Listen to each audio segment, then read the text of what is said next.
여기는 시원하시죠? 시원하시니까 졸면 안 됩니다.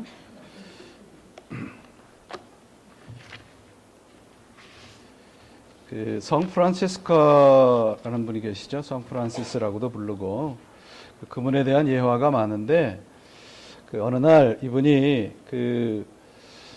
기도하면서 순례를 가는 중에 하나님 당신은 누구이며 나는 누구입니까? 라고 하는 그 깊은 명상에 빠져서 길을 걷다가 길을 잃었어요. 그래서 며칠 동안 길을 못 찾고 헤매다가 이 며칠 동안 헤매게 되니까 배가 고프지 않겠습니까? 그래서 며칠 후에 간신히 길을 찾았습니다. 그래서 한 집에 불을 발견하고 그 집을 향해서 가서 그 집에 이제 불빛을 바라보면서 하나님 저 집에서 제가 먹을 것을 좀 얻을 수 있도록 하나님 좀 도와주십시오. 그렇게 기도를 하면서 그 집을 향해서 갔습니다. 가서 보니까 그 불빛이 비치고 있는데 간판이 붙어 있는데 그 간판이 뭐라고 써 있냐면 이 집에서는 날마다 신선한 빵을 구워내고 있습니다. 그렇게 간판이 붙어 있는 거예요. 그러니까 성 프란시스가 하나님이 내 기도를 응답해 주셨다. 그러고서 들어가서 사정 얘기를 하고서는 제발 저에게 빵 한 조각만 주십시오. 그렇게 그 집 주인한테 부탁을 했습니다. 그랬더니 그 집 주인이 뭐라고 얘기를 하냐면 우리 집엔 빵이 없습니다. 그러는 거예요.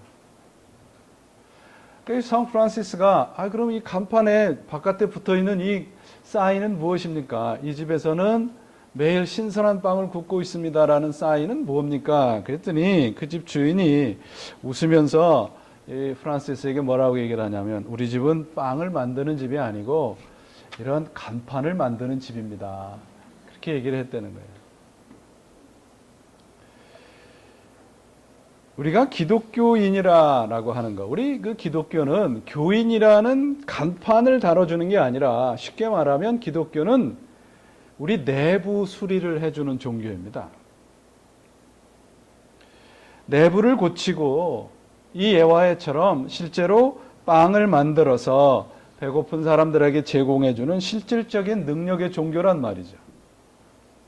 우리가 서로 이렇게 묻습니다. 여러분은 구원을 받으셨습니까? 대답을 좀 해보세요. 여러분들은 구원을 받으셨어요? 정말이에요? 예. 예수를 믿습니까? 라고 하는 이 질문은 단순히 내가 교인입니다. 라고 하는 간판을 의미하는 것이 아닙니다. 근데 많은 교인들이 교회에서 구원 받는다라고 하는 게 마치 죽어서 예수 믿고 죽어서 천당 가는 것 정도로만 생각을 합니다. 그래서 예수 믿는 게 마치 무슨 생명보험 듣는 것처럼 생각을 하는 분들이 참 많아요. 그런데 구원이라고 하는 것은 다른 말로 하면 새로운 사람이 되는 겁니다. 내부가 달라지는 거예요. 내 안이 달라지는 겁니다. 다 부숴서 새로운 집을 짓는 것과 같습니다. 그러니까 오늘 여러분들이 구원이라고 하는 의미, salvation이라고 하는 의미를 좀 이렇게 extend 하셔야 돼요. 예수 믿고 천당 가는 게 구원의 의미의 전부가 아니라는 겁니다. 왜 예수를 믿습니까? 라고 하는 이 질문에 올바른 답을 고르라면 to be like Jesus라고 얘기할 수 있겠어요. 예수님을 닮아가는 거죠. 작가 이어령 씨가 자신의 그 세례에 대한 경험을 쓴 글에서 세례를 이렇게 얘기를 하더라고요. 세례란 씻어내는 것이 아니라 새롭게 무엇인가 캐내는 것이다. 그렇게 얘기를 해요. 그러니까 이분은 예수를 만나서 세례를 받는 것이 완성이 아니라 끝이 아니라 새로운 세계에 들어가는 것이라고 간증을 하고 있습니다. 그래서 예수님을 따라서 그분의 마음, 생각, 행동, 말을 배워 닮아가는 것을 구원이라고 얘기해요.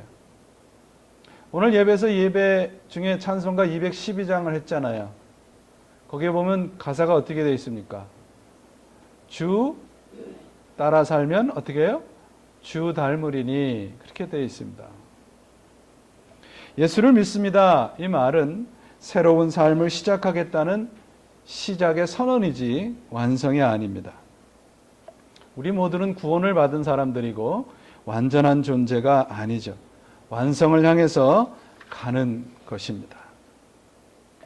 구원받는다라고 하는 것을 여러분들에게 성경 공부 시간을 통해서 여러 차례 말씀을 드리는데 세 가지 시제로 얘기를 할 수 있어요. We have been saved라고 말씀할 수 있겠죠, 먼저. 그 다음에 we are saving, 두 번째는. 세 번째는 무엇입니까? We will be saved. 여러분은 어느 단계에 있나 오늘 말씀을 통해서 한번 점검해 보시기를 바라요. 이 세 가지를 다 구원이라고 얘기하는 겁니다. 한 가지만을 구원이라고 얘기하지 않습니다. 야고보서는 행함을 강조하는 서신으로 알고 있는데 맞는 말씀입니다. 그러나 더 깊게 들어가 보면 야고보서는 우리 사람의 근본적인 변화를 강조를 하고 있어요. 예수님께서 말씀하신 대로 포도나무에서 뭐가 나와요? 잘 아시네요, 그죠? 포도나무에서 포도가 나옵니다. 그러니까 포도를 맺기 위해서는 포도나무가 돼야 돼요. 성령의 열매를 맺기 위해서는 뭐가 돼야 됩니까? 성령의 사람이 돼야 됩니다. 그게 구원이에요, 여러분. 그러니까 오늘 행함의 근원을 얘기를 하고 있습니다. 11절과 12절에서 그 말씀을 하고 있잖아요. 단물이 나오는 셈이 되기 위해서는 뭐가 돼요? 단물 나오는 셈이 돼야 돼요. 쓴물이 나오는 셈이는 쓴물이 나오는 셈이 돼야 됩니다. 근원을 얘기를 하고 있습니다. 구원이란 그러므로 예수 믿고 천당 가는 차원보다 훨씬 깊은 거예요, 여러분. 그래서 아까 말씀드렸잖아요. 구원의 세 가지 시제를 말씀드렸는데 구원이 내가 구원 받았습니다라고 얘기할 때는 세 가지 차원에서 세 가지 영역에서 구원이 나타나야 돼요. 첫째가 무엇인가? 스테이터스. 내 신분이 변화되는 겁니다. 스테이터스가 바뀌는 거예요. 신분이. 뭐에서 뭐로요? 죄인에서 죄인으로요?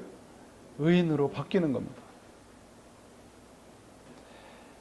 두 번째는 무엇입니까?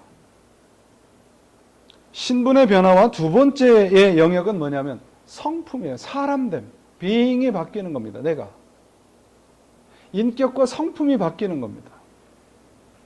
여기도 구원이라고 얘기를 해요. 세 번째 구원의 영역은 무엇인가? 내 행동입니다. 내 삶의 영역입니다.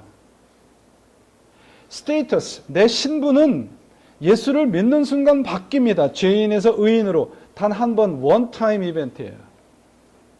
그러나 내 인품과 성품과 삶의 행동이 바뀌는 것은 지속적인 것이어야 합니다. 오늘 시원한데 참 잘 들어왔습니다. 여러분들 잘 들으셔야 돼요. 당신을 구원받았습니까? 여러분 분명히 다 아멘 하셨어요. 그럼 이 세 가지 차원에서 다 나타나야 되는 겁니다. 내 신분과 내 인품과 성품과 내 행동에서 나타나야 되는 겁니다. 생각이 바뀌어야 돼요. 신분이 바뀌었으면, 생각이 바뀌었으면 내 태도가 바뀌는 것이고 말이 바뀌어야 돼요. 그게 오늘 11절과 12절에서 나오는 말입니다. 오늘 본문은 여러분들이 잘 아시는 것처럼 혀에 대한 교훈입니다. 야고보서를 읽다 보면 혀에 대한 교훈이 여러 차례 나오는 걸 발견합니다.